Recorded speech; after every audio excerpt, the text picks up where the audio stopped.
Es un tremendo honor para la SOBLA tener a la doctora Teresa Girales hoy con nosotros y para mí aún más presentarla.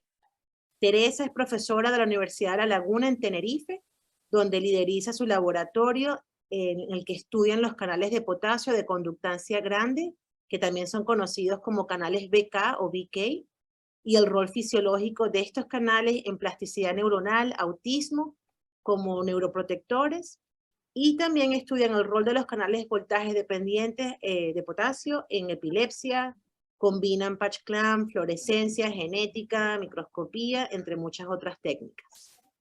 Teresa obtuvo su licenciatura y doctorado en bioquímica en la Universidad de Oviedo. Luego hizo su postdoc con el doctor Fred Sigwart en la Universidad de Yale. Ha trabajado en varios laboratorios como Visiting Scholar, no sé cómo se traduce eso, pero bueno, en la Universidad de Washington, en el NIH, en Berlín y en la Universidad de Santiago de Chile. Teresa ha recibido muchísimos premios, pero no me da tiempo de mencionarlos todos, así que quería recalcar que recibió el Margaret Oakley Dayhoff Award de la Sociedad de Biofísica y el Premio Nacional L'Oreal de la UNESCO, ambos los recibió en el 2009. Teresa es una científica excelente y súper reconocida, pero una de sus mejores características, al menos para mí personalmente, es que ella contribuye a crear una comunidad científica en la que todos nos sentimos bienvenidos y cómodos. Por ejemplo, para nombrar un poquitico de lo que ella ha hecho, ha sido miembro por muchos años del Comité para Mejorar las Oportunidades Profesionales de las Mujeres de la Sociedad de Biofísica, o en inglés CIPAO. Hasta hace 2 años, creo, estuvo como counselor de la Sociedad de Biofísica y ahora es la secretaria electa de esta misma sociedad. Y por si fuese poco, también es counselor de la Sociedad de Fisiólogos Generales de aquí de los Estados Unidos, que se conoce como SGP. Como no tenemos todo el día, me voy aquí y le voy a dar paso a Teresa para que nos hable de la comunicación con los canales BK y los receptores de NMDA. Gracias, Teresa. Muchísimas gracias. Bueno, gracias por esta presentación. Ya voy a poner a compartir y pido disculpas porque veo que me está dando un poquito de problema esto. Entonces espero en el alma, es que está como yéndose en negro. No sé si lo ven que se va en negro o no. Yo lo voy a intentar hacer así y ya está. Bueno, lo primero que quiero decir es que muchísimas gracias. El honor es mío. Esto se está, ¿lo ven? ¿Ven que se va en negro y en blanco o soy solo yo? Se pone como sombreado, pero seguimos viendo igual. Voy a hacer una cosa, porque yo creo que es que tengo 2 pantallas y le voy a quitar la otra pantalla. Un momentito nada más. Vale. Voy a hacer aquí.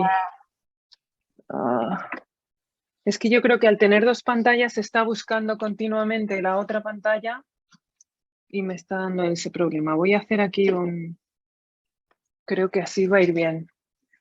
Lo siguen viendo, ¿verdad? Sí, perfecto. Entonces yo creo que era eso. A ver si ahora sobrevivimos. Bueno, lo primero era decir, como decía, que el honor es inmensamente mío. Siempre lo digo en este contexto, pero para mí la SOBLA ha sido una inspiración, un lugar donde siempre me he sentido acogida, donde he encontrado colegas y amigos increíbles y donde he aprendido y sigo aprendiendo muchísimo. Entonces, estar aquí hoy es un honor y lo voy a presentar este trabajo muy humildemente y con mucho miedo y mucho respeto, porque admiro muchísimo a los miembros de esta sociedad. Así que aquí va, es un honor para mí poder presentarles hoy este trabajo que publicamos ya el año pasado y que realmente se ha convertido en una línea importante de trabajo en el laboratorio. Lo primero que, bueno, el título lo tienen ahí, ya fue el que estuvo mandando Valeria por la red y voy a intentar ya. Entonces, lo primero que quiero hacer, que es la parte más importante, es reconocer el trabajo de la gente en mi grupo que realmente ha hecho el trabajo. El trabajo ha sido realizado íntegramente en nuestro grupo aquí en la Universidad de La Laguna, en Tenerife, y realmente fue liderado por dos en el laboratorio, Ricardo Gómez y Laura Maglio. El trabajo en equipo de David Bartolomé, Alberto González y Belinda Rivero. Y en conjunto, bueno, pues hemos realizado este trabajo que la verdad es que nos emociona mucho y ha sido es una parte muy interesante del labo. Bueno, nosotros trabajamos durante hace tiempo, como ha señalado Valeria, con el canal BK. El canal BK está regulado por calcio y voltaje y está estudiado por muchos de los asistentes a este foro de manera exhaustiva y fantástica. Y simplemente recordar, porque es de relevancia para los experimentos que voy a mostrar, que el canal BK funciona activado por calcio y voltaje de manera que el aumento en calcio intracelular, porque los sensores de calcio están en la zona intracelular del canal, produce un desplazamiento de la curva de activación por voltaje del canal hacia la izquierda. De manera que a mayor calcio, el canal también se activa a voltajes más negativos, digamos, con más facilidad. Entonces, las dos cosas actúan en conjunto, estos dos estímulos, para activar el canal y promover su actividad. ¿Qué ocurre? Que en condiciones fisiológicas, generalmente el canal BK está asociado a la fuente de calcio, porque necesita estar cerca, porque el canal siente calcio, pero no es un sensor de calcio tan bueno, sino que tiene que tener cerca las fuentes de calcio. Una de estas fuentes de calcio se sabe y ha sido muy estudiado que son los canales de calcio dependientes de voltaje. Y aquí está Óscar Vivas y muchos otros que han estudiado esto de una manera fantástica, ¿no? Entonces, la manera en la que esto funciona es que a la llegada del potencial de acción se abren canales de calcio, voltaje dependiente, se entra calcio. Este calcio es sentido por el canal BK en conjunto con la despolarización y entonces esto produce una salida de potasio y esto es una señal de feedback negativo, retroalimentación negativa sobre la propia señal de calcio. Es decir, el BK actúa como un freno sobre la señal de calcio y esto ocurre en los denominados nanodominios de calcio. En mi laboratorio, en tiempo reciente, digamos, cada vez nos interesa más entender el canal BK en este contexto, en el contexto de los nanodominios de calcio, porque todavía hay preguntas en este aspecto, aunque se ha estudiado mucho sobre los nanodominios formados por canales de calcio, voltaje dependientes y BK, pero todavía se sabe que existen otras fuentes de calcio que también se asocian a BK. Se desconocen algunos de si todos los papeles fisiológicos se han estudiado, se desconoce con profundidad la dinámica de estas señales, qué proteínas están implicadas, etc. Entonces, en ese sentido, nosotros hemos intentado contribuir a estudios estructura-función del canal BK. También tenemos otra línea de la que no hablaré hoy, en la que estamos intentando utilizar lo que sabemos de la estructura-función de BK y cómo siente calcio para desarrollar sensores de calcio basados en el BK que nos ayudarían a entender más sobre las características de los nanodominios. Y lo que voy a hablar hoy, que es la caracterización y los roles fisiológicos de nanodominios formados ya no por canales de calcio voltaje dependientes y BK, sino por canales NMDA-RBK. Entonces, este trabajo se apoya... primero voy a hablarles un poquito de NMDA-R. Los receptores de NMDA son, ya lo saben, esto es como receptores postsinápticos, receptores de glutamato, que están formados por tetrámeros de dos subunidades GluN1 y dos subunidades GluN2. Las subunidades GluN2 hay diferentes tipos. En este trabajo voy a hablar fundamentalmente de las 2A y 2B. Estas subunidades 2 son las que determinan la cinética y las características del funcionamiento del receptor.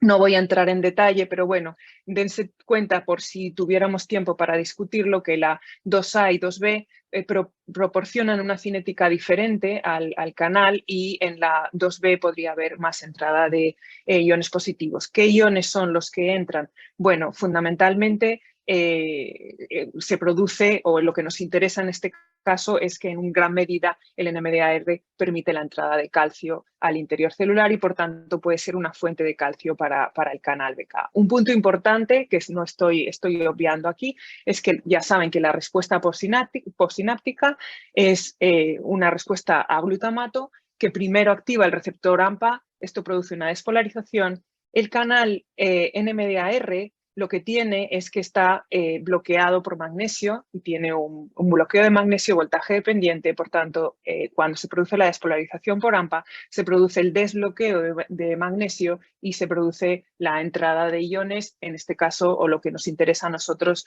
en mayor o menor medida, la entrada de calcio.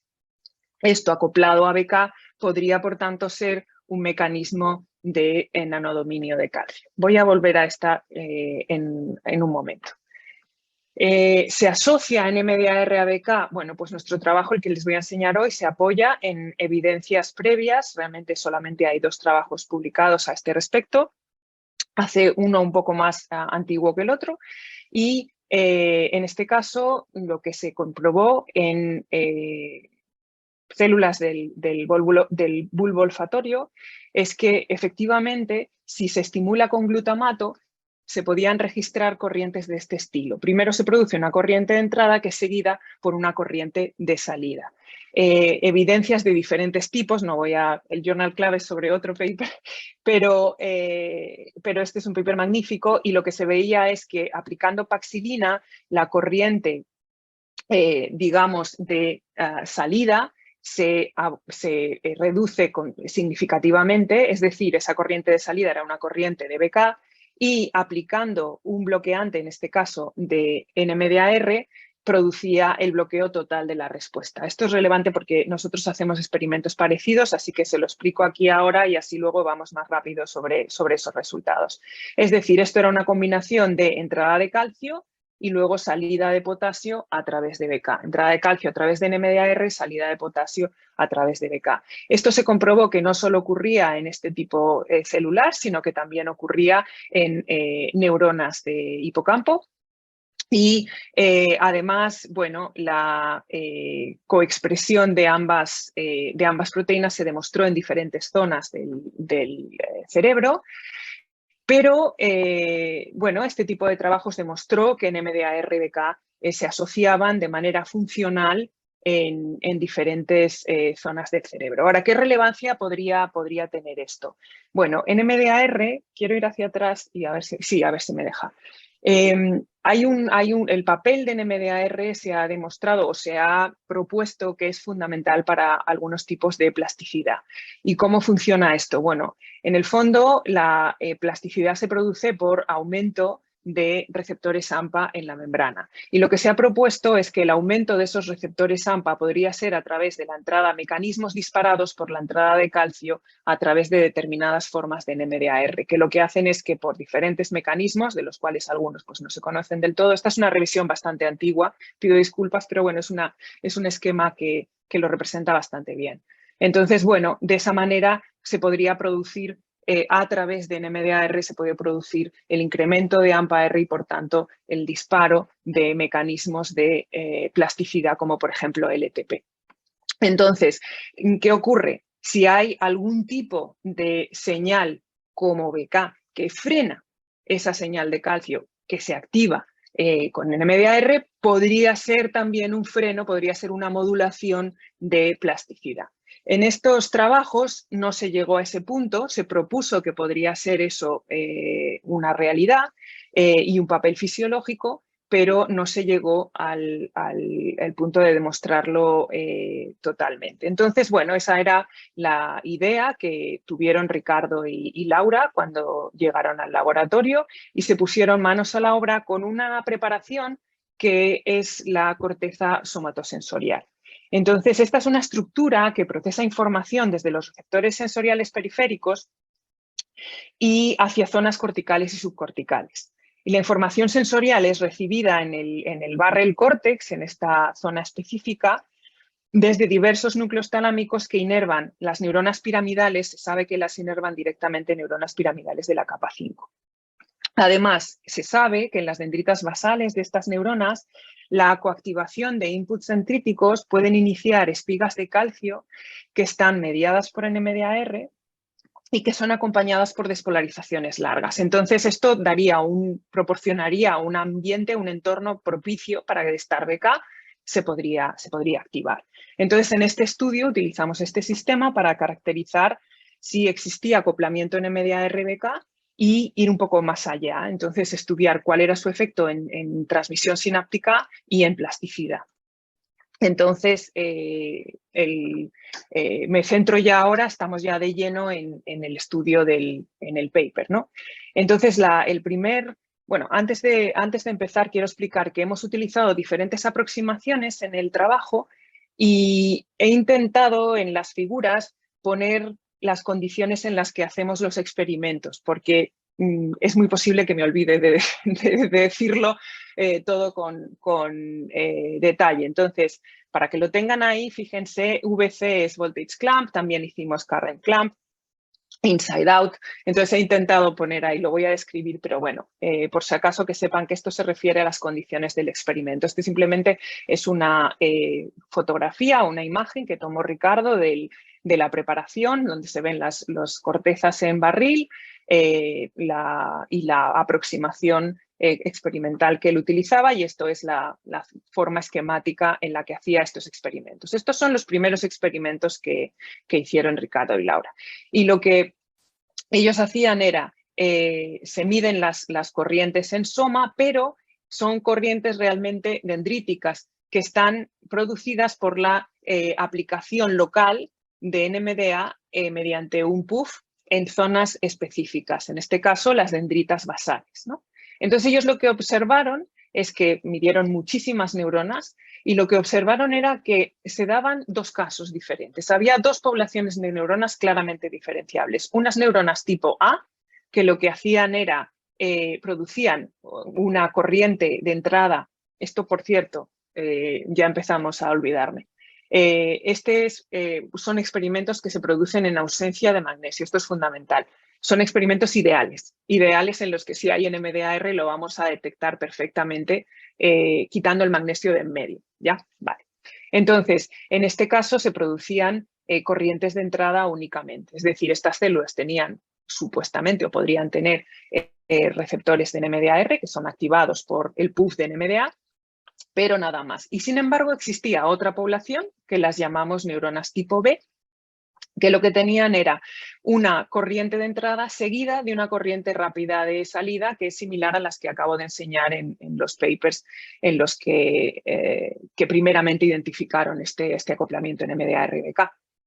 Entonces, bueno, esto simplemente es lo que hicimos fue medir lo que ahora, en ese momento no lo llamábamos así, pero ahora lo llamamos el factor de acoplamiento, porque, bueno, estamos estudiando este fenómeno en diferentes condiciones y tal, pero básicamente lo que hacemos, lo que se puede hacer es medir la relación entre la corriente de salida, la cantidad de corriente de salida medida en forma de carga, el área bajo la curva, de entrada y de salida, y esto nos puede dar digamos, una aproximación cuantitativa de cuán acoplados están una entrada a la salida del otro. Entonces, comprobamos que en neuronas tipo B había acoplamiento y en neuronas tipo A no había acoplamiento o no había BK. Ya lo discutiremos más adelante. Si me olvido, que alguien me lo pregunte. Esto se puede demostrar de manera farmacológica, y eso fue lo que hicieron. Ah, perdón, antes de eso. Esto solo se producía en neuronas basales, en dendritas basales. Esto es fundamental porque, y Ricardo lo pudo demostrar, de manera que si aplicaba el PAF de NMDA en neuronas apicales o en neuronas, en este caso, oblicuas, lo que ocurría era que no se veía ese proceso. Todas las neuronas estudiadas parecían neuronas tipo A. Es decir, este acoplamiento, esta magia, solamente ocurre en neuronas tipo B en dendritas basales. Vale, entonces, volví a la farmacología. La siguiente bloque que hicimos en este trabajo fue estudiar mediante farmacología, como mostré antes, si realmente esto es NMDAR acoplado a BK. Para eso lo que había que hacer era utilizar diferentes inhibidores para ver cómo se afectaban los componentes de las corrientes. Como era de esperar, al añadir AP5, que es un inhibidor específico de NMDAR, desaparece completamente todo el efecto, tanto la corriente de entrada como la de salida. Si añadimos paxilina, desaparece la de salida. Paxilina es un inhibidor específico de BK. Por lo tanto, se inhibe la de salida. Por supuesto, la de entrada se hace mucho más grande porque ya nos está compensando con la corriente de salida, y paxilina más AP5 inhibe completamente las dos. Además, hicimos una aproximación para comprobar si esto podría ser, digamos, adscrito, este fenómeno, a receptores de NMDA que estuvieran la subunidad 2A o la subunidad 2B.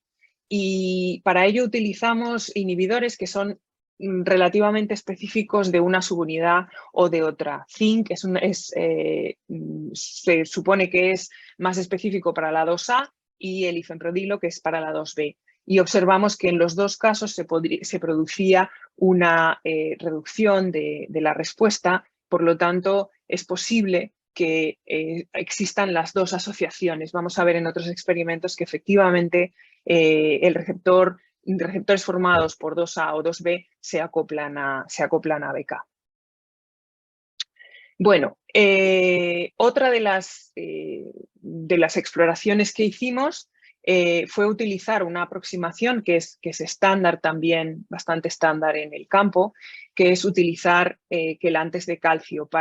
Se han utilizado como reglas que nos permiten medir de una manera aproximada la distancia entre los componentes del complejo. Es decir, cuánto están de separados, digamos, casi de manera lineal, el NMDAR de BK, y si estos complejos son muy grandes o son, digamos, están muy separados o no están tan separados. Y para eso se utiliza quelantes de calcio, VAPTA y EGTA, que son quelantes que tienen la misma afinidad, pero diferentes constantes de asociación. De manera que el VAPTA capta quela calcio mucho más rápido que el EGTA. En estas condiciones, cuando utilizamos VAPTA en alta concentración, lo que observamos es que no podíamos detectar el efecto de acoplamiento en ninguno de los casos. Teresa, esto era... disculpa Sí. que me interrumpa. Cuando ponen VAPTA y EGTA, ¿lo ponen dónde? ¿En el baño, dentro de la pipeta? ¿Lo perfunden? Dentro de la pipeta. Ok. Gracias. Entonces, lo que estamos es, digamos, inundando la neurona con el quelante. Entonces, en estas condiciones lo que observábamos era que utilizando esta concentración de VAPTA, ninguna de las neuronas producía el acoplamiento. Perdíamos esa distinción entre A y B, todas eran... entonces, esto es consistente. Primero, esto nos demuestra, es una demostración más de que el acoplamiento es un acoplamiento entre BK y NMDAR. Pero además, lo que demuestra también, en combinación con que cuando utilizamos EGTA en la misma concentración, 15 milimolar, entonces perdemos gran parte del efecto de BK, aunque ya empezamos a detectarlo. Y cuando utilizamos VAPTA a concentraciones muy bajas, se recupera el efecto completamente, como estaba antes. Esto se puede cuantificar mediante unas ecuaciones que diseñó y descubrió el grupo de NER, y se puede realizar una estimación aproximada de qué distancias estamos hablando. Y realmente la distancia en la que creemos que nos estamos moviendo son distancias de alrededor de 20-25 nanómetros entre NMDAR y BK. En estos complejos eso sería explicable con las concentraciones que estamos utilizando. Es decir, que están dentro del orden de los complejos conocidos y descritos anteriormente. Ahora bien, estos complejos se tenían preferencia, como había dicho antes, tienen preferencia por 2A o por 2B. Entonces para esto utilizamos una aproximación in vitro, o vamos a decir en células, esto lo de in vitro y in vivo es un poco complicado porque estas son células vivas igual, pero vamos a decir en líneas celulares en las que expresamos de manera heteróloga los receptores donde podemos forzar si son todos 2A, todos 2B, y utilizamos el sistema del Proximity Ligation Assay, que lo que utiliza son anticuerpos específicos que están unidos a unos oligos y que permiten la detección con fluorescencia de interacciones proteína-proteína. Si alguien tiene más interés en saber más de la técnica, que me pregunte. En estas condiciones, cada uno de estos puntos de fluorescencia lo que está es denota o marca una interacción, y con la cuantificación de esos puntos de interacción permite cuantificar mayor o menor asociación entre diferentes complejos. En nuestro caso, lo que observamos es que al menos en sistemas heterólogos de sobreexpresión, porque son sistemas de sobreexpresión, no lo olvidemos, tanto el 2A como el 2B tienen la capacidad de interactuar con BK, como se ve que dan señales positivas de PLA en más o menos la misma magnitud. En estas condiciones también realizamos otros experimentos para intentar demostrar y entender un poco más sobre esta asociación entre BK y NMDAR. Y el tipo de experimentos que los hicieron Alberto y David, estos experimentos de PLA los hizo Belinda Rivero, y David y Alberto diseñaron unos experimentos muy chulos con parches escindidos en inside out. Necesitamos que sean inside out porque el sensor de calcio del BK está en la zona interior. Entonces siempre tenemos que trabajar en inside out. Y eso lo hace complicado por otras razones, pero bueno, si alguien me lo pregunta, lo podemos discutir. Entonces, esto es lo que enseñé antes. Si se expresa el BK solo en esos parches y exponemos el parche a diferentes cantidades de calcio, pues se produce un desplazamiento de la corriente de la curva de activación del canal hacia la izquierda. Y lo que observamos es que cuando coexpresamos en esos parches, introducimos el receptor NMDAR y tenemos NMDA dentro de la pipeta, bueno, y otras condiciones, tenemos también otros componentes, y además el calcio, en este caso, solo está dentro de la pipeta. Entonces, lo que hacemos es medir la curva de activación de BK, pero el calcio que activa BK solamente puede entrar a través de NMDAR, el NMDAR que está en ese propio parche, ¿no? Entonces observamos que se producía un shift. ¿Se me sigue escuchando? ¿Sí? Vale.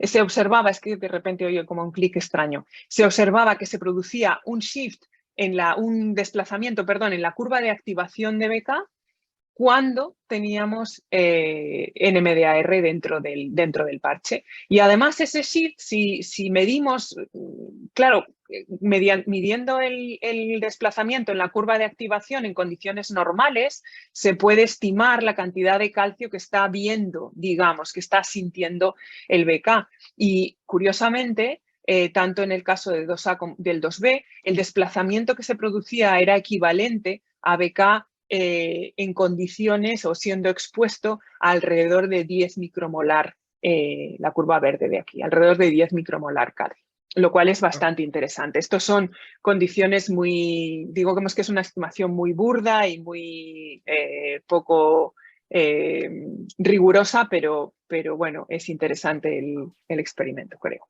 Teresa, otra pregunta, disculpa, que nunca he visto, me parece súper chévere cómo lo haces, pero ¿ves la diferencia en el tiempo? Es decir, cuando tú dices que entra calcio, cuando estás haciendo el experimento, me imagino que ves que los canales cambian el modo de gating después de aplicar voltaje, imagino.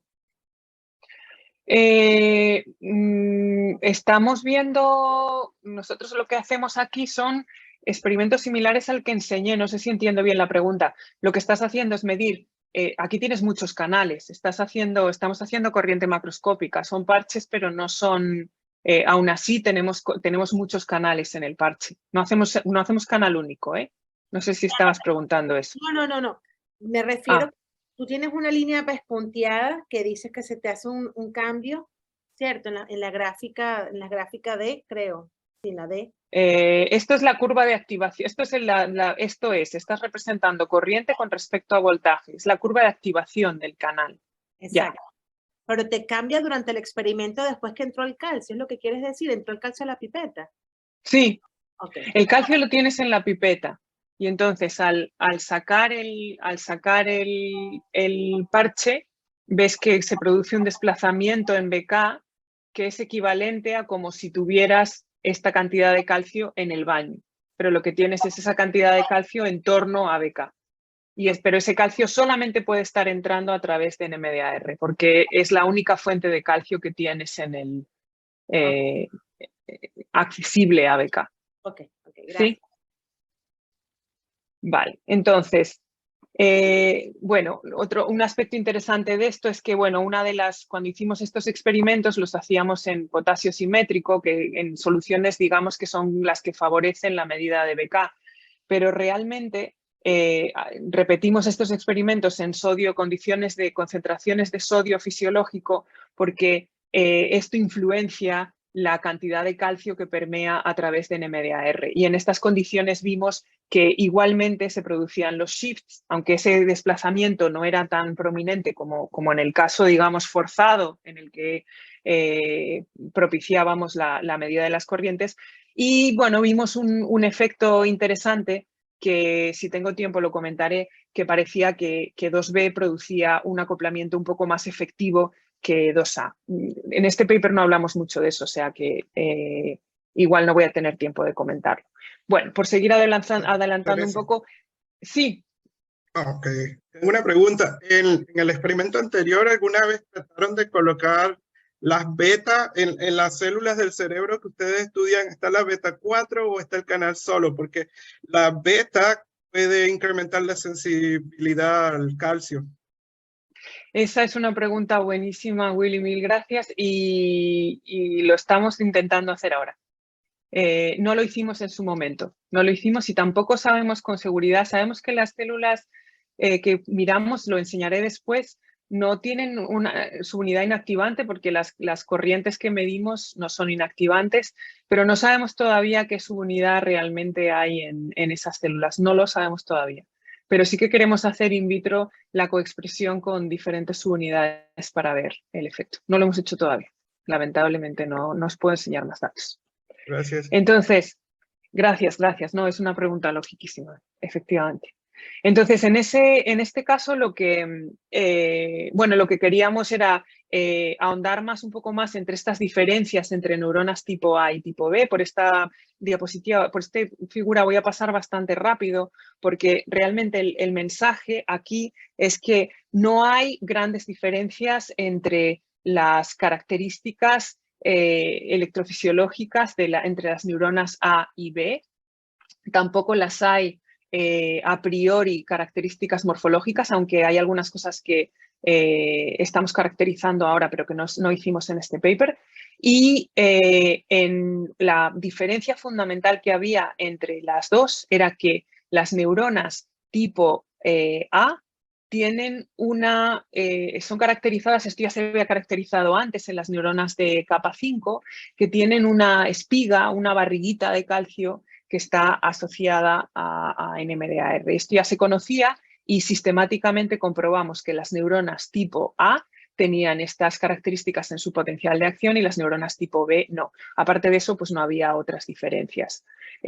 Aquí lo que quería resaltar era que los experimentos que hizo Ricardo y Laura fantásticamente hacían los experimentos en Carren-Clamp. Primero hacían toda la caracterización en Carren-Clamp de la función electrofisiológica y la excitabilidad intrínseca de la neurona y luego pasaban a voltage clamp y entonces comprobaban si tenían o no tenían la respuesta de corriente característica de neuronas tipo A o B. Y la verdad es que me parecen unos experimentos muy bonitos, aunque la conclusión, bueno, pues sea que es que no hay diferencias aparentes. Entonces, realmente, entonces nos encontramos en este punto con que existían dos tipos de neuronas y la hipótesis que manejamos en este momento con lo que teníamos hasta ahora es que en las dendritas basales de las neuronas tipo A existen canales NMDAR, ya digo que no es que no existan BK, pero están muy separados de los canales BK, de manera que se produce una entrada al activar con NMDA, se produce una entrada de cationes consistente con la activación de los NMDAR. Sin embargo, en las neuronas tipo B hay una cercanía, hay una asociación entre NMDAR y BK y lo que ocurre es que se produce una entrada de calcio por el NMDAR, esto activa BK y la despolarización también produce la, y la repolarización, la hiperpolarización producida por la salida de potasio activa como un freno, podría activar como un freno de la señal de NMDAR. Entonces, esto tendría que tener un efecto, tendría que verse como un efecto en transmisión sináptica y en plasticidad. Y eso es en lo que consisten las siguientes figuras. Entonces, la primera es cómo medimos o cómo podríamos medir el efecto en transmisión sináptica. Entonces, Ricardo diseñó dos experimentos. ¿Sí? Teresita. No sé, no oigo ni veo. A ver. Es Carlitos. Ay, hola, no te veo. Hola, Teresa, ¿cómo estás? Muy bonito. Muy bien, ¿y tú? Bien, bien. Disculpa, es que hubo como un glitch en la transmisión y no pude oír bien. En la figura anterior, si no te molesta ir, ok. En absoluto. ¿Acá? Okay. Lo que yo estaba pensando, lo que tú estabas diciendo es, el BK cuando se activa, va a producir o va a tratar de repolarizar la membrana, ¿correcto? Y si tú tienes un canal de NMDA, un receptor NMDA que está conduciendo calcio, esa repolarización lo que haría es incrementar la fuerza electromotriz para calcio. Entonces la señal de calcio debería ser más grande. Eso es lo que cierto, pero no, pero mete magnesio. El problema es el magnesio. Al repolarizar lo que hace es... Ah, ya, pero yo estoy hablando ahora ya en condiciones fisiológicas. Correcto, porque lo que pasa es lo siguiente, tú activas AMPA, o sea, tú activas la sinapsis varias veces. AMPA empieza a depolarizar la membrana, se pierde el bloqueo constitutivo de magnesio, ¿ok? Y ahora, cuando glutamato y glicina vienen y activan el receptor de NMDA, va a entrar calcio. En ese momento, tú activas el receptor, perdón, el BK, ¿cierto? Y la membrana localmente empieza a repolarizarse y eso mientras la desactivación del NMDA receptor empieza, tú vas a tener un driving force para calcio que es mucho más grande y eso temporalmente debería de producirte una señal de calcio mucho más grande. Esa es mi pregunta. ¿Ustedes piensan que eso es posible o no? No, o no lo sé, no lo sé. Te voy a enseñar lo que vemos ahora, ¿vale? Okay, yo perfecto. Creo... Porque no lo verías con corriente, porque las corrientes son pequeñas. Claro, por eso. Es pero, que pero la concentración de calcio sería muy grande. Ya, pero es que esto es consistente con que haya espigas grandes de calcio que se han visto acá. Es decir, lo que pasa que, quiero decir, la razón por la que dudo es porque yo creo que nuestros experimentos no permiten contestar esa pregunta. Ok, perfecto. Ok, sí. Pero voy a seguir y si al final crees que lo podríamos discutir más, lo hablamos. Perfecto, gracias, gracias. Sí. Vale, entonces lo que hicimos fue intentar ver si esto tenía un efecto sobre la transmisión sináptica, es decir, qué diferencias había entre las neuronas tipo A que no tienen acoplamiento y las neuronas tipo B que sí que tienen el acoplamiento. Entonces, para esto, el experimento que diseñó Ricardo era, lo que hacíamos era estimulación eléctrica de las aferentes que llegan a las piramidales de capa 5, y esto ya a partir de ahora todos los experimentos que hay son en condiciones fisiológicas. Aquí tenemos magnesio. Lo que quiera que ocurra está ocurriendo con el magnesio en condiciones fisiológicas. ¿Ya? Esto es importante. Entonces, en este caso lo que hicimos fue, Ricardo, lo que hizo fue, ajustó la estimulación de manera que produjera PSPs, potenciales postsinápticos, en una magnitud más o menos alrededor de 3 a 5 milivoltios, ¿vale? Esto se corresponde más o menos en que hay una despolarización de la dendrita de más de 30 milivoltios, porque tenemos que tener en cuenta la atenuación que hay hasta la medida en el soma. Eso lo podemos discutir también. Entonces, lo que se vio era que cuando añadía paxilina, en las neuronas tipo A no ocurría nada, pero en las neuronas tipo B se veía un incremento en el pico, en la amplitud del PSP y una deceleración del PSP. Y además, cuando se añadía on top of that el AP5, lo que ocurría es que se volvía a condiciones e incluso por debajo de las condiciones basales. Es decir, esto lo que estaba demostrando era que la paxilina estaba desenmascarando un efecto freno. Al quitar el BK se produce una señal más alta. Es decir, el BK está realmente frenando al NMDAR. Ahora, ¿qué ocurre? Estos son en condiciones, digamos, infraestimulantes, ¿no? Entonces, lo que hizo Ricardo fue decir, bueno, ¿qué ocurre si realmente tenemos una espiga de calcio comparable a lo que ocurre con las espigas en estas dendritas que son de magnitud muchísimo más alta? Y entonces lo que hizo fue comprobar esto mismo, pero utilizando estimulaciones que dieran lugar a PSPs mucho más, de magnitudes mucho mayores. Y comprobó que el efecto está clarísimo. La adición de paxilina, el bloqueo de BK, desenmascara que está actuando como un freno en estas células y, por tanto, que este mecanismo de acoplamiento BK-NMDAR puede estar produciendo un efecto modulador de la transmisión sináptica. Entonces, de ahí el siguiente paso era, obviamente, ver qué pasaba en un paradigma de plasticidad.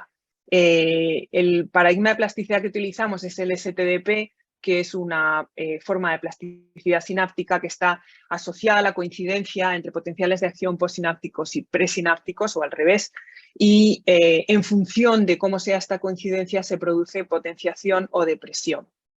La potenciación, esta forma, la TLTP, se sabe que está asociada a NMDAR y entonces por eso estudiamos específicamente esto en protocolos de LTP. Y esto el experto absoluto es este postdoc en el laboratorio, Ricardo, que hizo unos experimentos increíbles. Entonces, la manera en la que esto se mide es la medida del PSP antes y después de la aplicación de un protocolo de pre y post potenciales de acción, separados por diferentes intervalos, es decir, a diferentes frecuencias y por diferentes duraciones de los experimentos. Y luego se mide cómo la amplitud del PSP se modifica en función de estos protocolos. Aquí lo que se ve sería que hay una potenciación, hay LTP. Ahora bien, ¿cuál era nuestra hipótesis? Nuestra hipótesis era que si tenemos un freno en las B, tenemos un freno a la señal de NMDAR. Entonces, lo que esperábamos era que las A se desarrollarían un LTP, pues como quiera que se produzca normalmente en estas células y similar a lo que se había observado. Pero las B tenían que tener de alguna manera alterada la plasticidad. Eso fue lo primero que miramos y yo creo que estas dos figuras son las más impactantes en el paper, ¿no? Ricardo hizo el protocolo de estimulación en las neuronas, primero en las neuronas basales, y lo que observó fue que su hipótesis era cierta. en las neuronas tipo A se producía LTP con este tipo de protocolo, mientras que las neuronas tipo B, que tenían el freno, tenían la señal frenada por BK, entonces estas no producían, no desarrollaban el mismo nivel de plasticidad. Bueno, de hecho, en estas condiciones no desarrollaban nada de plasticidad. Sin embargo, interesante, bloqueando con paxilina, es decir, eliminando el freno, ambas producían plasticidad en, digamos que con magnitud similar. Un control que hicimos en este experimento, que es importante, esto ya se sabía, esto no es más que hacer más de lo que esto de hecho es una figura suplementaria, es que esta plasticidad depende de NMDAR, porque al añadir el AP5 bloqueamos NMDAR y la plasticidad desaparece. Eso ya se sabía, pero bueno, para demostrar que esto digamos que corresponde a lo que ya se sabía de este tipo de plasticidad. Y además esto ocurre solo cuando la estimulación se hace en las neuronas, en las dendritas basales. La estimulación apical no producía, en las mismas condiciones, no producía plasticidad. Forzando el sistema, aumentando el número de pairings, producía plasticidad, pero sin distinción entre los dos tipos de neuronas y además con una magnitud mucho menor, incluso que la que se producía a la misma condición.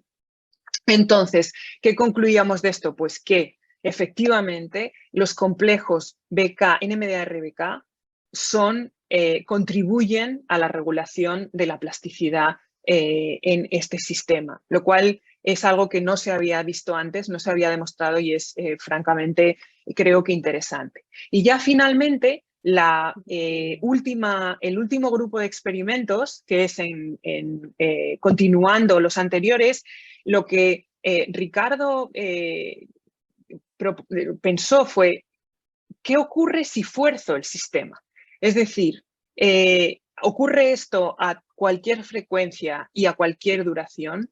Entonces lo que hizo fue forzar el sistema de diferentes maneras, bien aumentando el número de pairings a la misma frecuencia o bien aumentando el número de pairings pero también la frecuencia. Y lo que observó fue que aumentando a una misma frecuencia el número de pairings se obtenía que la plasticidad aumentaba como era de esperar en los dos casos, tanto las A y las B. Las B de repente empezaban a producir plasticidad, pero se producía una diferencia significativa entre ambos tipos. Ahora bien, para cortar la historia larga, se puede forzar el sistema de manera que llevándolo al límite con el número de pairings y una alta frecuencia, ambas producen el mismo nivel de LTP. Es decir, con todo esto en conjunto, realmente lo que creemos que está ocurriendo es que esto es un mecanismo que supone un filtro, un high pass filter en los synaptic inputs, de manera que permite modular el threshold para que se produzca la plasticidad en los sistemas. Entonces, finalmente, pues, ¿cuál es nuestro working hypothesis? Es que en las neuronas tipo A se produce, existen en las dendritas, existe NMDAR que produce pues, mecanismos de LTP como los descritos hasta ahora. Sin embargo, existen poblaciones de neuronas y creemos que este mecanismo está generalizado a otro tipo de neuronas, aunque esto no se explicó en este paper, en el que NMDAR está asociado a BK, que funciona como un freno a esa señal de calcio, digamos, incluyendo en el contexto de lo que decía Carlitos ahora, en el contexto fisiológico que da lugar a la plasticidad, ¿ya? Entonces, esa presencia de BK actúa como un freno a la señal de NMDAR y, por tanto, se redunda en una LTP disminuida en determinadas condiciones o en un threshold, desde luego, disminuido. Entonces, lo que creemos, volviendo otra vez a ese esquema relativamente antiguo que enseñé, pues lo que creemos es que un posible mecanismo alternativo a esta, digamos, reducción del LTP es que NMDAR está modulado por la presencia, el acoplamiento a canales BK. Y esto me gustaba nombrarlo porque para nosotros fue súper emocionante ver paper de Roberto que lo presentó hace unas semanas o unos meses, ya no sé, en el Journal Club también aquí en la Sobla, fantásticamente, en el que es consistente con esta idea de que NMDA RBK puede ser mediador de el control de los postsynaptic potentials, y además, bueno, pues hay aspectos en este paper que, claro, nosotros nos gustaría saber, ¿no? Cómo son las dendritas en los diferentes tipos neuronales, etcétera, que no lo sabemos, pero bueno, quizá en algún momento.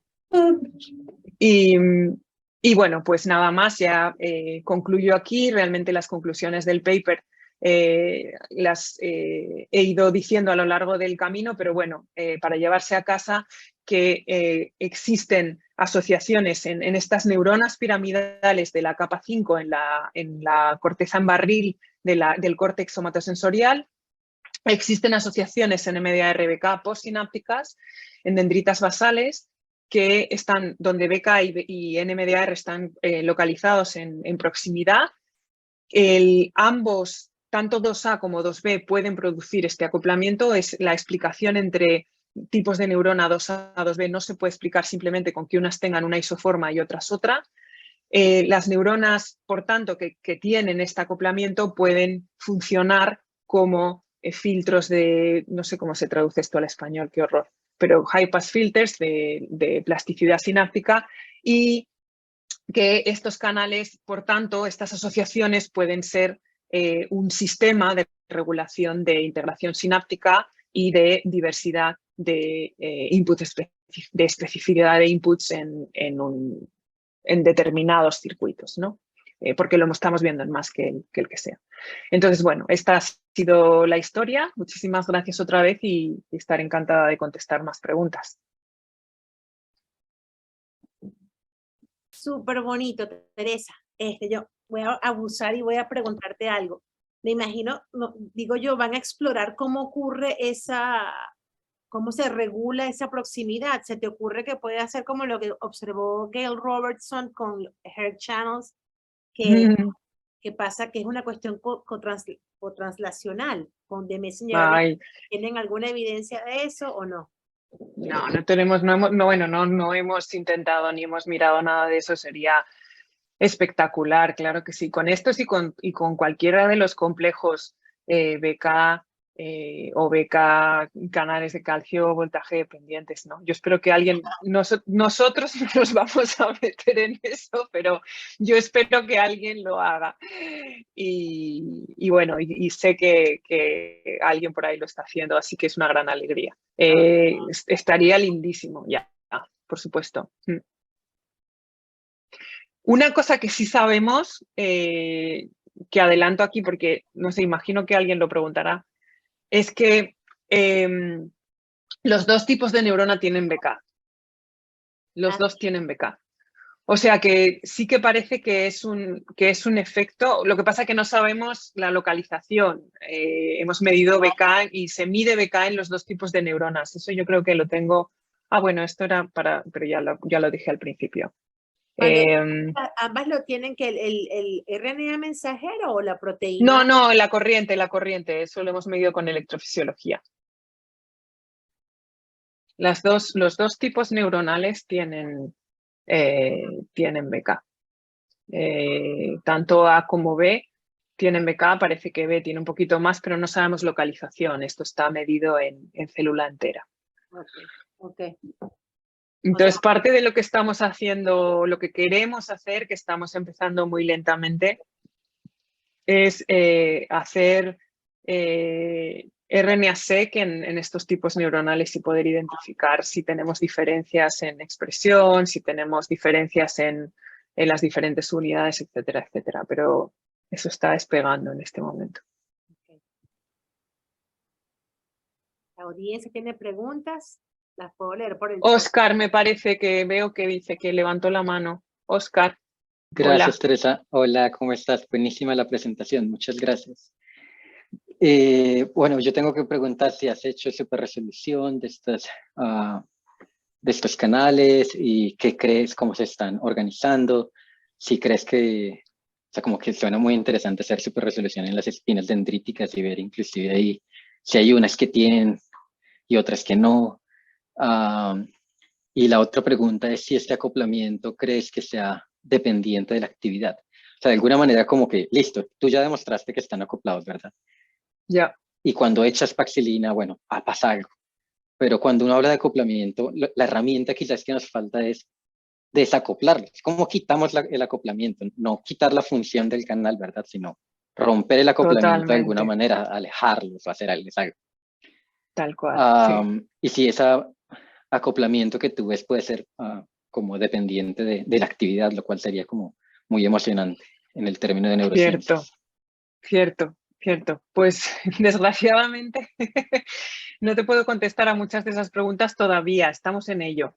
Hemos hecho experimentos muy preliminares. David Bartolomé está trabajando ahora pero en células aisladas de otras zonas, y sí que ha visto en superresolución asociación, formación de los complejos, y lo estamos caracterizando ahora. No te puedo decir nada a un nivel digno de comentar y comentártelo a ti.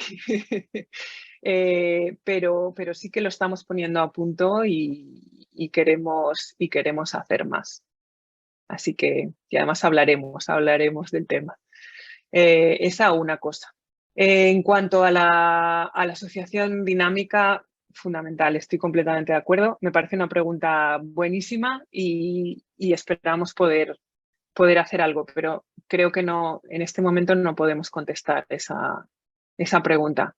Porque claro, idealmente la manera de hacerlo sería haciendo superestimulación y comprobando si podemos medir aumento de la asociación, pero claro, para eso tendríamos que hacerlo con algún tipo de microscopía, porque claro, vemos cualquiera de los aumentos que vemos, no sabemos si se debe a un aumento en que estamos reclutando más canales, estamos aumentando el número de complejos, no lo sabemos porque no hemos asociado este tipo de experimentos de estimulación a imagen. No tenemos la capacidad todavía de hacerlo.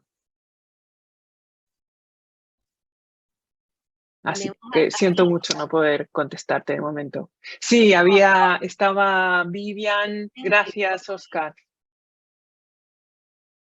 Vivian y Carlitos. Hola Teresa. Hola.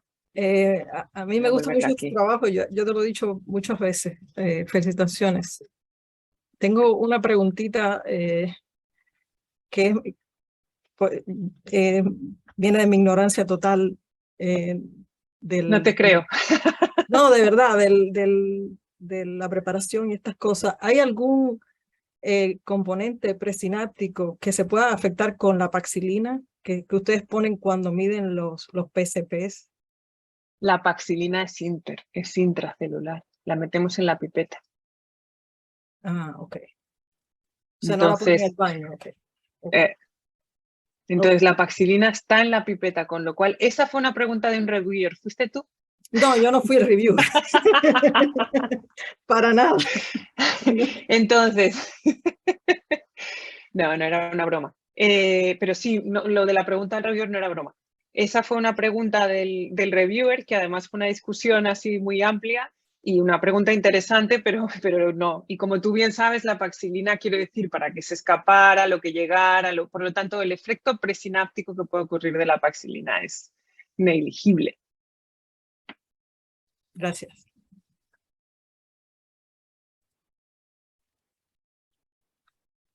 Carlitos, tu turno.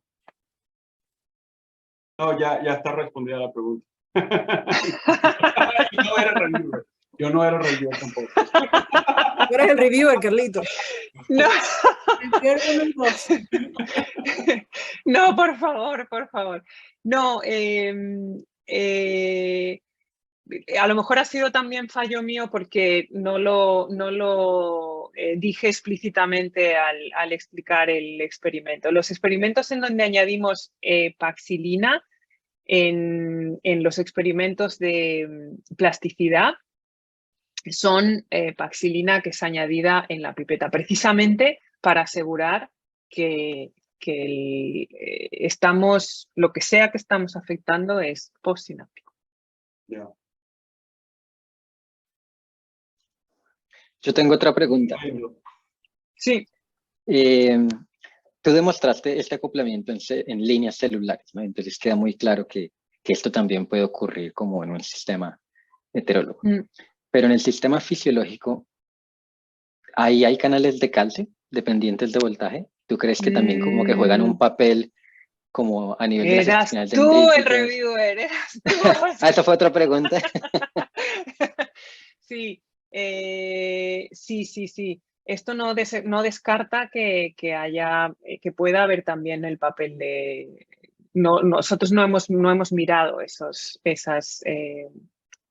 experimentos. Hemos visto otros, lo que sí que tenemos hecho, que no lo hicimos para este paper, pero lo hicimos después, con bloqueantes de SK, o sea, lo que miramos fue otros canales de potasio activados por calcio. Sabemos que esto es puro BK. Y bueno, no descartamos que pueda haber otros complejos, otros nanodominios que puedan estar también haciendo un efecto. Pero lo que está claro es que el efecto que estamos viendo es puramente el efecto, digamos, NMDA dependiente, es con asociación con BK. O digamos que lo que hemos explorado son efectos NMDA dependientes. Teresa, tienes una pregunta en el chat que dice, pero la paxilina es impermeable a la membrana. La hace Carlos Sancantén. Ya. Fíjate, yo que pensaba que esa pregunta no era tan... Me enfadé mucho con... Bueno, me enfadé, no, pero pensamos, pero hombre, este revisor, y fíjate, es tan importante. Bueno, sí, la paxilina es, y en esto, Vivian, por favor, corrígeme me da vergüenza contestar esta pregunta en este foro. La paxilina no es totalmente impermeable, pero la permeabilidad es muy baja. Es muy lenta, incluso cuando se añade fuera, ¿verdad, Vivian? Tarda mucho tiempo en actuar. Entonces, creemos que en las condiciones en las que nosotros lo estamos utilizando es que no habría efecto. Se permea la membrana, pero se demora. Se demora un poco. Muchísimo. Entonces, en las concentraciones que estábamos utilizando, nosotros hasta hicimos un cálculo, porque también tienes que pensar estás metiendo una concentración intracelular y sería lo que pudiera salir de la membrana multiplicado y diluido por el baño, ¿ya? Entonces, ¿qué proporción de paxilina estaría llegando a la presinapsis? No sé, podría mirarla en la contestación el cálculo que hicimos, pero la realidad es que es mínimo.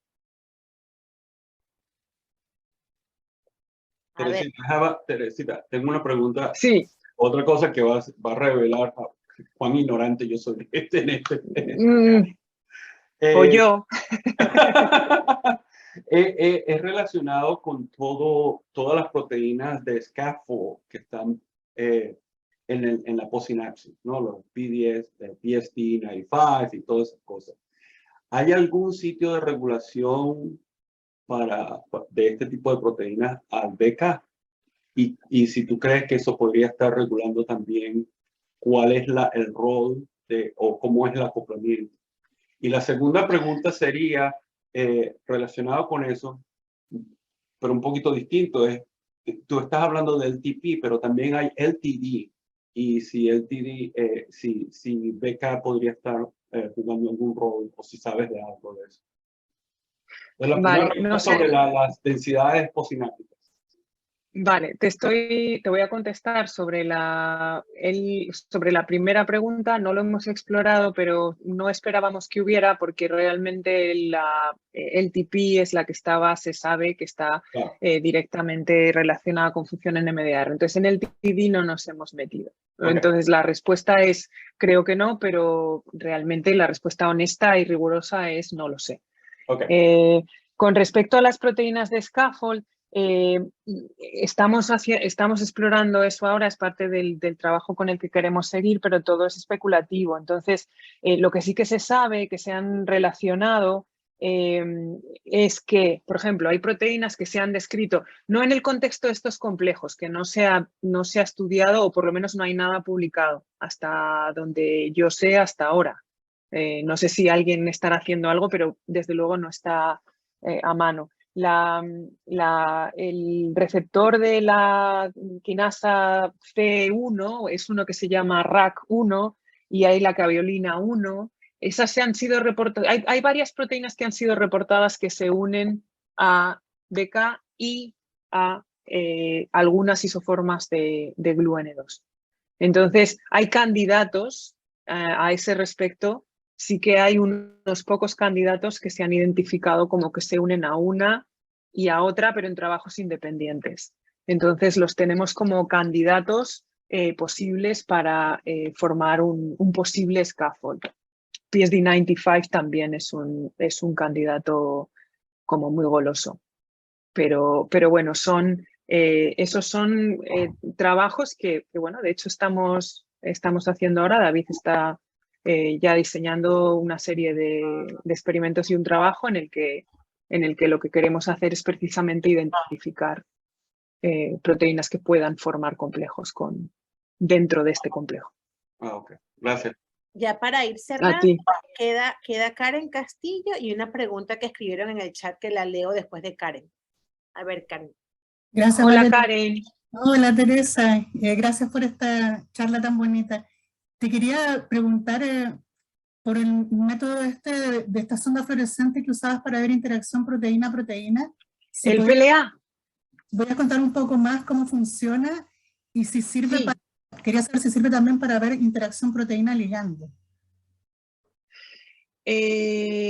Cierto. Vale, mira, te cuento cómo va y te digo más o menos lo que no sé es la limitación por abajo, pero te lo voy a intentar contar. La manera en la que funcionas, tú tienes que tener, entonces por eso te digo que lo de ligando no estoy segura. La base que tienes es que tienes que tener anticuerpos específicos y además bastante buenos contra tus proteínas diana. Entonces son interacción proteína-proteína porque necesitas tener un anticuerpo que te reconozca tu proteína. Entonces, los anticuerpos, los secundarios, los primarios, son tus primarios específicos contra tus proteínas que quieres ver si interactúan. Los secundarios tienen unido, son parte del kit, y tienen unido unos oligos que tienen una parte en la que hacen parcialmente, como se dice, overlap, y entonces hibridan. Y entonces luego lo que haces es que tiene hay una reacción, no me preguntes mucho cómo es porque no estoy muy segura de que esto esté claro, pero hay una reacción de amplificación, todo eso viene en un kit.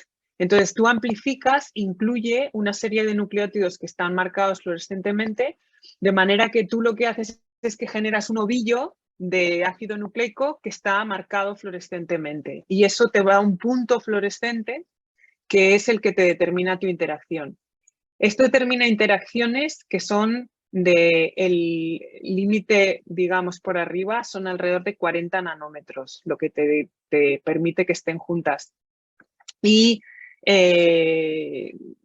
bueno, las limitaciones son que tienes que tener anticuerpos contra las proteínas que tengas juntas. Si están muy separadas, esos oligos no pueden amplificar, no se puede llevar a cabo esa reacción de la formación esa del ovillo fluorescente y entonces las señales no aparecen. Y eso lo sabemos bien porque hemos hecho muchos controles y funciona muy bien. Lo utilizamos nosotros, lo ha utilizado gente alrededor aquí nuestro y es una técnica bastante fiable. Interacción ligando, el problema sería cómo marcas, depende de qué ligando te refieres. Claro, entiendo. Gracias, Teresa. Pero míralo, si lo necesitas más información, Karen, escríbeme un email y te mando todos los links y todo. Es como un kit comercial. Vale, te escribo para tener más detalles. Gracias. Perfecto, me alegro de verte, Karen. Okay. Igual. La última pregunta de Juan Carlos Sáez. A nivel postsináptico, hay hemicanales formados por panexina 1, que son activados por calcio intracelular y dejan salir potasio como los BK. ¿Has considerado la participación de estos canales? Pues no, y es una muy buena observación. No, lo que pasa que, claro,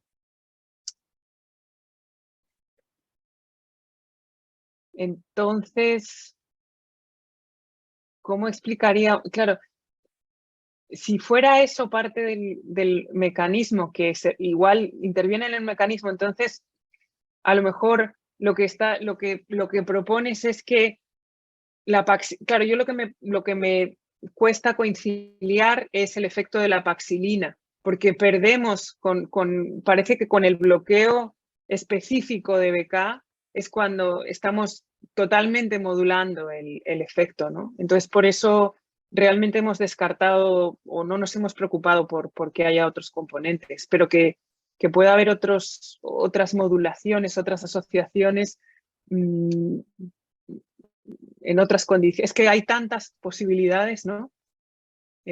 Pero yo creo que el efecto de la paxilina es bastante concluyente en este caso. Muchas gracias, Teresa. La verdad es que no coincido, porque la farmacología es lo más débil de la ciencia. Y no sabemos si la paxilina afecta o no los amicanales de panexina. Yo me he encontrado con muchas sorpresas con esos efectos farmacológicos específicos. Y la verdad Por que... eso...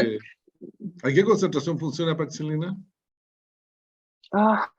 Pues a ver a cuál la estamos usando. Si te digo que no me lo sé de memoria, te lo digo todo. ¿A qué concentración usamos la paxilina?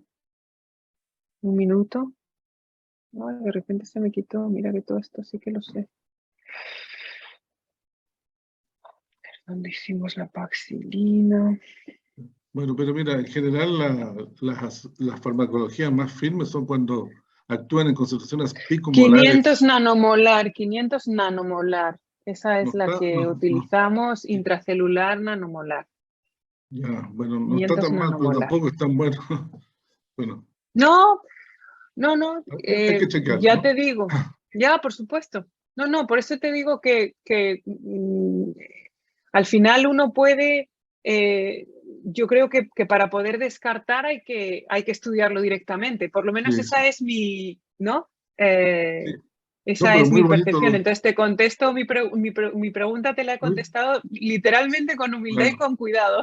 No, muy bonitos los experimentos. Lo único que siempre uno al descubrir algo encuentra que hay varias otras cosas más que considerar. Oh, por supuesto. Al final es más las preguntas bueno, por lo menos en mi caso, que las respuestas. Sí. No, y todos estos efectos sinápticos más complejos todavía, porque se abre la panexina, no solo sale potasio, sino que sale ATP, y ahí participan todavía otros receptores y canales más todavía. Así que, ¿pero se ha visto asociación de panexina a NMDAR? Sí, sí, ya está publicado. Ok, eso lo tengo que... Buenísimo, pues muchísimas gracias por el dato. Y modula la plasticidad. Ok. Ya, gracias de nuevo. Un abrazo. Gracias. Suerte. Igual. Bueno, muchísimas gracias, Teresa. Gracias a todos por su participación.